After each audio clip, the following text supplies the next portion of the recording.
বিশ্ববিদ্যালয়ে খেলতে গিয়েও আসিফ নজরুল সাহেব আমাকে খেলা থেকে উঠাই দিয়েছে। বলছে যে, "আপনার এটা দরকার নাই। আপনি সব পারবেন এটা বাদ দিয়া।" তো আসিফ নজরুল সাহেব সাবেক উপদেষ্টা।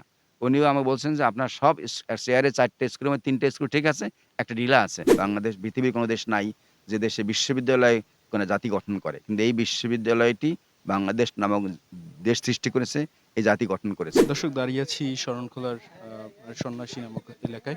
এই মুহূর্তে আমরা পেয়েছি দুঃখিত, মোড়লগঞ্জের সন্ন্যাসী নামক এলাকায় আমরা এই মুহূর্তে পেয়েছি ভিসি ডক্টর এবিএম ওবায়দুল ইসলাম, ঢাকা বিশ্ববিদ্যালয়ের বাংলাদেশের সবথেকে বড় বিদ্যাপীঠ। আমরা তিনি তার মায়ের মা-বাবার কবর জিয়ারতের জন্য এসেছেন। বন্ধের দিন পেলেই তিনি ছুটে চলে আসেন মা-বাবার কবরের জিয়ারত করতে, এবং শরণখোলা মোড়লগঞ্জের প্রতি যে তার টান, সেই টানে আসলে ছুটে চলে আসেন। আমরা আজকে আর অন্য কোনো আলাপ করব না। আমরা স্যারের কাছে একটু জানতে চাইবো, স্যার, শরণখোলার ছেলে হিসেবে শরণখোলা মোড়লগঞ্জের ছেলে হিসাবে বেশি পরিচয় দিতে আবেগী হন, নাকি বিশ্ববিদ্যালয়ের ভিসি হিসাবে বেশি আবেগী হন? অনেক কঠিন প্রশ্ন করেছেন। আসলে আমি এই মাটির সন্তান। আমি অত্যন্ত গর্বের সাথে কথা বলি যে, আমি এই এলাকা থেকে কাদামাটি থেকে হোঁচট খেতে, খেতে বড় হয়েছি। আরে ঈদ লাগছে মনে, খুশির জোয়ার সবখানে। আরে ঈদ লাগছে মনে, বিকাশ পেমেন্ট সবখানে। একজন সন্তান যখন ছোটবেলায় হাঁটতে শিখে, মায়ের কোল থেকে বের হয়ে কয়েকটা বছর ১ বছর বা ১.৫ বছর পার হতে, হতে আস্তে, আস্তে সে হাঁটতে শিখে। হাঁটার আগে কিন্তু বারবার হোঁচট খায়। তা আমরা হাঁটতে শিখেছি এখন। কিন্তু এই মাটি থেকে হোঁচট খেতে, খেতে গেছি। স্কুলে যখন যেতাম তখন অ্যা হাতে কাদার দিনে, বর্ষার দিনে হাতে করে বই নিয়ে যেতাম। তখন এখন ব্যাগ ছিল, পলিথিন ছিল, কিছু ছিল না। শুধু হাতে কাকে ব্যাগ করে বই নিয়ে যেতাম। রাস্তা যখন পিচ্ছিল কাদা, যখন পিচ্ছিল পড়ে যেতাম, তখন বই চারদিকে চলে যেত, ছিঁড়ে পড়ে যেত। ছিটকে পড়ে যেত, বইগুলো আবার হাতে নিয়ে কুড়ায় নিয়ে আবার স্কুলে যেতাম। কাদা লাগতো দেখতাম। হয়তো আবার স্কুলে গিয়ে বা ফেরত এনে বইয়ের চুলার পাশে আমি বই শুকাতে দিতাম। ওই বইগুলো পড়তে তো হবে। এইখান থেকে চলে যাওয়া মানুষটা বিশ্ববিদ্যালয়ের ভিসি আমি ওই জায়গাতে, এখানে না। এখানে আমি এই এলাকার ওবায়েদ। সবসময় বলি আমি এই এলাকারই ওবায়েদ, এবং যেকোনো সময় যখন এখানে আসি, আমি যখন অত্যন্ত গর্বের সাথে বলি যে, "আমি এই মাটির ওবায়েদ।" অতএব এখানে বিশ্ববিদ্যালয়ের ভিসি কি না সেটা ওই চেয়ারে যখন বসি তখন। এখানে তো সেটা না আমি। এখানে আমি এলাকার ওবায়েদ। আরে ঈদ লাগছে মনে, খুশির জোয়ার সবখানে। আরে ঈদ লাগছে মনে, বিকাশ পেমেন্ট সবখানে। স্যার, উপকূলীয় অঞ্চল থেকে এরকম ঢাকা বিশ্ববিদ্যালয়ের ভিসি হওয়া যাত্রাটা আসলে কেমন ছিল? অনেক বন্ধুর ছিল, অনেক অমসৃণ ছিল। কেননা আ আমি তো বলছি যে এই এলাকা থেকে যখন চলে গেছি ক্লাস 9-10 পর্যন্ত এই এলাকায় এসএসসি এই এলাকায় পাস করেছি। তারপরে কলেজে বাগেরহাট পিচ্চি কলেজে পড়েছি। তো এই এলাকা থেকে যখন যাই, তখন অনেক প্রতিকূল পরিবেশেই বড় হয়েছি। কেননা আমাদের অ্যা সংগ্রামের বাইরে কোনো স্মুথ জীবন কখনো ছিল না। তা সংগ্রাম করে এ পর্যন্ত এসেছি। একটাই ছিল যে আমাকে লেখাপড়ার প্রতি আগ্রহটা, রেজাল্ট ভালো করতে হবে, এই একটা আগ্রহ, এবং এর পিছনে আমার বাবার বিশাল অবদান ছিল যে বাবা আমাকে বলতেন, ছোটবেলায় অনুপ্রাণিত করতেন যে, "তুমি যদি ক্লাসে ফার্স্ট হও তোমাকে এইটা দিব।" হয়তো একটা শার্ট বা একটা প্যান্টের লোভে পড়ে আমি হয়তো ওই পড়তাম। কিন্তু পড়াটা ভালো লাগতো বলেই হয়তো মানে করতাম। রেজাল্ট ভালো করার পরে বাবা শার্ট বা একটা প্যান্ট দিতেন। এটা একটা অনুপ্রেরণা ছিল। কিন্তু নিজের ভিতরে একটা ইয়া ছিল যে শিখতে চাওয়ার আগ্রহটা, জ্ঞান অর্জন করার আগ্রহটা, এবং আমার শিক্ষকরা আমাকে অনেক সময় বকা দিতেন আমার একটা কারণে, আমি অনেক প্রশ্ন করতাম তাদেরকে। এই প্রশ্ন করার কারণ ছিল যে আমি জানতে চাইতাম কোন কিছু। এজন্য অনেক বকাও খেয়েছি। কিন্তু এটা তো জানতে চাওয়াটা দোষের কিছু না। জানতে চাওয়ার কারণেই হয়তো আজকে আমি মানে এই পর্যন্ত আসতে পেরেছি।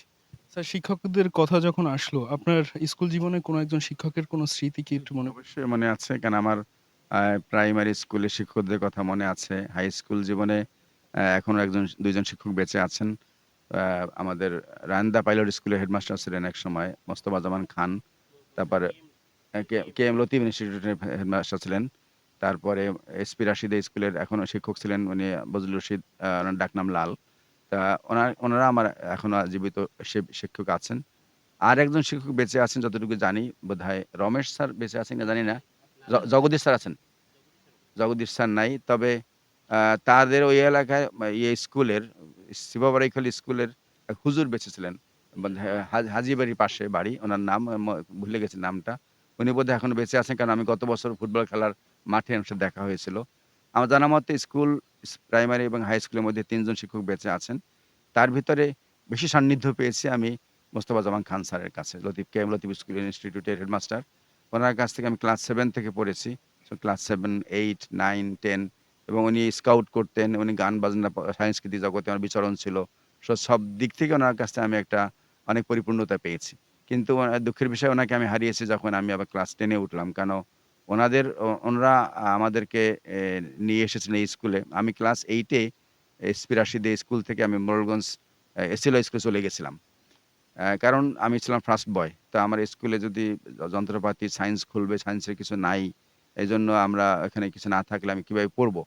তখন সেই সময় ওনারা এই আমাদের বজলুর রশিদ আ sir, Bazlur Rahman sir, Manindranath Sikdar sir, Shah Alam sir এবং এই আমাদের আজকে মোস্তফা জামান খান। এই ৪ জন শিক্ষক একাধারে সায়েন্সের শিক্ষক ছিলেন। এদেরকে আনা হয়েছিল যে আমরা যদি থাকি তাহলে এরা থাকবেন এবং সায়েন্সের ল্যাবরেটরি খোলা হবে। আমি এসএলএ স্কুলে ১৫ দিন মোরেলগঞ্জ থাকার পরে আমাকে বেঁধে নেওয়া নিয়ে আসা হয়েছে। জোর করে নিয়ে আসা হয়েছে যাতে করে আমি এখানে পড়তেই হবে। হেডমাস্টার ছিলেন তখন আলী আকবর স্যার। তারা আমাকে জোর করে এনেছেন যে আমি যেন এই স্কুলে পড়ি। তো সেই কারণে এই স্কুলে ফিরে আসা, ওখানে ১৫ দিন থাকার পরে এখানে ফিরে আসা, জোর করে আনা এবং আমার কন্ডিশন যা দিয়েছিলাম সব কন্ডিশন ফুলফিল করেছে। দুর্ভাগ্যের বিষয় হলো এই ক্লাস 9 পড়ার পরে ক্লাস 10 এ উঠে আমাদের হেডমাস্টার আলী আকবর স্যার মারা গেছেন। উনার কিছু খামখেয়ালিপনার কারণে সায়েন্সের শিক্ষকরা সব চলে যায়। একমাত্র ছিলেন তখন আ ইয়া স্যার বজলুর রহমান স্যার ছিলেন। আর মোস্তফা জামান খান স্যার চলে গেলেন শরণখোলায়। মনীন্দ্রনাথ স্যার ছিলেন মঠবাড়িয়া চলে গেলেন। শাহ আলম স্যার চলে গেলেন বিএল কলেজে ডেমনস্ট্রেটর হয়ে। আল্টিমেটলি আমি তখন আবার এতিম হয়ে গেলাম ক্লাস 10 এ।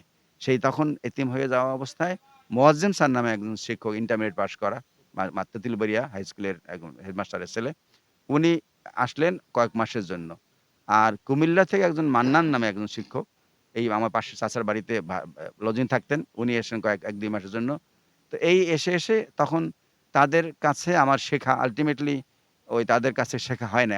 নিজের চেষ্টায় এ পর্যন্ত এসেছি। কারণ ওনারা ক্লাস 9 এ পড়েছি ওনাদের কাছে, ভালোমতো শিখেছি। ৩ জন শিক্ষক ছিলেন একসাথে। ট্রেনে উঠে আর কাউকে পাই নাই বললেই চলে। তখন নিজের চেষ্টায় পিছনের ব্যাকগ্রাউন্ড আর নিজের চেষ্টার মাধ্যমে পরে পাস করেছি। এটা অনেক কষ্টের জীবন ছিল। স্যার কখনো মার খেয়েছেন বা স্কুল পালাইছেন? না, স্কুল পালাই নাই বরং স্কুলে বেশি যাওয়ার জন্য পুরস্কার পেয়েছি। কেননা আমি প্রতিদিন স্কুল ঝড়, বৃষ্টি, বন্যা কোনো কিছুতে আমাকে স্কুল থাকাতে পারত না। সেই ২ টা কারণে আমার বড় ভাই উনি হাই স্কুলের হেডমাস্টার ছিলেন ইউপিএস প্রেসিডিয়ার। উনি পুরস্কার পেতেন সৎ চরিত্রের জন্য, আমি পুরস্কার পেতাম বেশি স্কুলে আসার জন্য। কেন মানে এমন কোনো ঝড় বৃষ্টি ছিল না যেখানে আমি স্কুলে আমাকে বন্ধ করতে পারত না। ক্লাস 7 এ শুধুমাত্র ক্লাস মিস দিয়েছি। কারণ আমার পায়ে তখন একটা কাঁটা ফুটছিল। সেই কারণে আমার এখানে দুষ্ট ছিলাম একটু। তো লাফালাফি করতে গিয়ে পায়ের নিচে কাটা ফুটছিল। সেটা কয়েকদিন বাসায় বেড রেস্টে ছিলাম। এর বাইরে কোনো ক্লাসে আমি কখনো একটা দিন মিস করেছি এমন জীবন ঘটে নাই আমার কখনো। স্যার কোন খেলাধুলা পছন্দ বা কোনটায় আপনি পারদর্শী? আমি সব খেলাধুলা করতাম কিন্তু আমাকে কেউ নিত না এরা। কারণ আমি যখন খেলতে যাইতাম, আমি যখন খেলতে চাইতাম, চেষ্টা করতাম, নামতাম, এরাই বলত যে, "আপনি উঠে যান।" কারণ আমি এমন খেলা খেলতাম যে এদের খেলা ডিস্টার্ব হতো।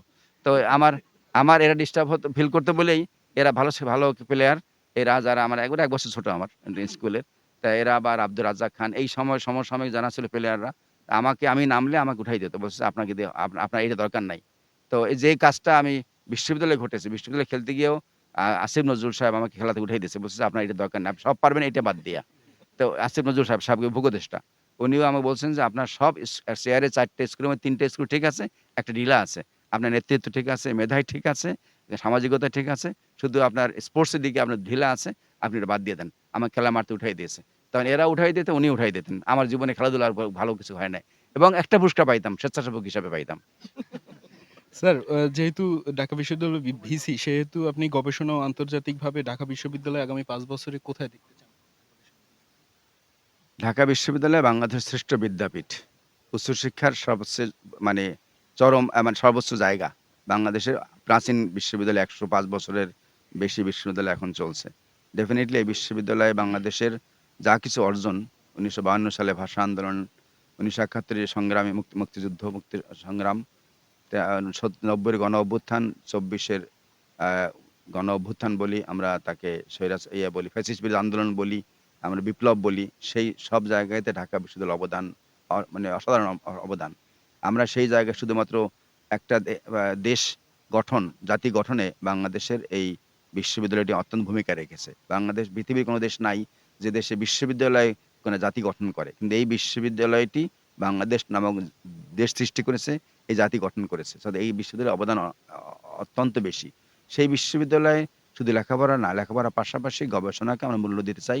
গবেষণার দিকে আমরা গুরুত্ব দেই এবং সেই গবেষণা এবং শিক্ষার সাথে আমি সেটাকে বাংলাদেশকে মানে যে শ্রেষ্ঠ বিদ্যাপীঠকে বিশ্বের ভালো জায়গায় নিয়ে যাওয়ার জন্য আমরা চেষ্টা করে যাচ্ছি মানে অবিরামভাবে।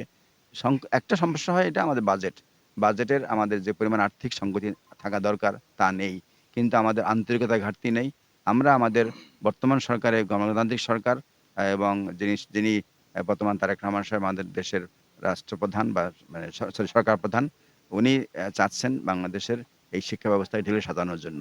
সেই জায়গাতে উনি বলেছেন যে বাজেটে আগামী যে বৃদ্ধি আসবে, বাজেট বৃদ্ধি হলে আমাদের বিশ্ববিদ্যালয়টাকে দিকে নজর দেবে।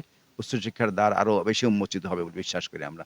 অবশ্যই বিশ্বের জায়গায় শ্রেষ্ঠ বিদ্যাপীঠের বাংলাদেশের শ্রেষ্ঠ বিদ্যাপীঠ বিশ্বের দরবারে আরো পরিচিতি পাবে বলে আমি বিশ্বাস করি। আপনি কালকে একটা সফর থেকে আসলেন, নেপাল থেকে। এই সফরটা এই অবস্থায় কেমন লাগলো? উপভোগ করলেন কি? আমি কোনো কিছু উপভোগ করি না। আমি দায়িত্ব পালন করি। উপভোগ করে তারাই যারা মানে ক্ষমতা মনে করে। আমি চেয়ারে বসি দায়িত্ব পালন করার জন্য। কখনো আমি কোনো এনজয় করি না। কারণ আমি ৯টা ৫টা যারা দায়িত্ব পালন করে তারা চাকরি করে। আর যারা ক্ষমতা দায়িত্ব এনজয় করে তারা অন্যভাবে দেখে। আমি মনে করি আমার কাছে যে কাজটাই আসে এটা আমানত হিসাবে আসে। আল্লাহর কাছ থেকে আসা আমানত। আমানতের হলো আমাকে যে দায়িত্ব অর্পিত হয় সেই দায়িত্ব অত্যন্ত নিষ্ঠার সাথে পালন করা। এই জায়গা থেকে আমি যখন যাই, গত মাসে চীনে গেছি, এ মাসে নেপালে গেছি, আগামী মাসে ইস্তাম্বুলে যাব, জাপানে যাব আল্লাহ বাঁচাইলে। সবগুলোই আমি কিন্তু বিশ্ববিদ্যালয়ের কাজের জন্যই আমি যাই।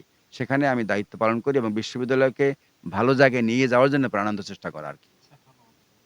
আপনিও যেহেতু এই এলাকার থেকে এসেছেন, একবার তো এখান থেকে আপনি এই পর্যায়ে এসেছেন, এই এলাকার যুবকদের জন্য বা কি থাকবে আপনার বক্তব্য? আমি যুবকদের জন্য এতটুকুই বলতে চাই যে যুবক শুধু না, আজকে যারা কিশোর, আজকে যারা তরুণ, তারাই কিন্তু আগামী দিন জাতি গঠন করবে। এই জাতি গঠনে, তারাই দেশ গঠনে তারাই ভূমিকা রাখবে। আমরা তো বৃদ্ধ হয়ে গেছি। আমাদের যারা বয়স বেশি তারা আরো বৃদ্ধ। অতএব আগামী দিনের প্রজন্ম যারা, তারা এই দেশটাকে সামনে এগিয়ে নিয়ে যাবে। আমরা চাই এই সমাজের যে অন্যায়, হানাহানি, সমাজের যে পরশ্রী কাতরতা, পরহিংসা, অন্যের উপরে মানে আঘাত করা এবং কি বলে এটাকে, নিজের স্বার্থপরতা, এগুলোকে গুরুত্ব না দিয়ে এদিকে কমিয়ে দিয়ে বরং আমি এমনভাবে দায়িত্ব পালন করবে যেন দেশটাকে ভালোবাসতে হবে। এই দেশটা আমার। সবার আগে বাংলাদেশ আমরা বলি। সবার আগে বাংলাদেশ, সেই চিন্তা করলে আমি দেশটাকে ভালোবাসতে হবে। সমাজে অনেক প্রতিকূল পরিবেশ আছে। আমি প্রতিকূল পরিবেশ থেকে বড় হয়ে গেছি। সেই প্রতিকূল পরিবেশ থেকে যদি আমরা পারি, আমি যদি পারি, অন্যরা পারবে না কেন? আমাকে চেষ্টা করতে হবে, যে চেষ্টার বিকল্প কিছু না। মানুষ অধ্যবসায়, চেষ্টা, পরিশ্রম অনেক দূরে নিয়ে যেতে পারে। সেই জায়গা থেকে তরুণদের উদ্দেশ্যে বলতে চাই যে তোমরা সমাজের মানে ইথিক্স, মূল্যবোধ এবং নৈতিকতাকে যদি গুরুত্ব দাও, তাহলে অবশ্যই সমাজ পরিবর্তন হতে বাধ্য। এবং নৈতিকতা, মূল্যবোধকে যদি আমি চিন্তা দেখতে পারি, অনেক ঊর্ধ্বে স্থান দেই, তাহলে স্বার্থপরতা কমে যাবে আল্টিমেটলি।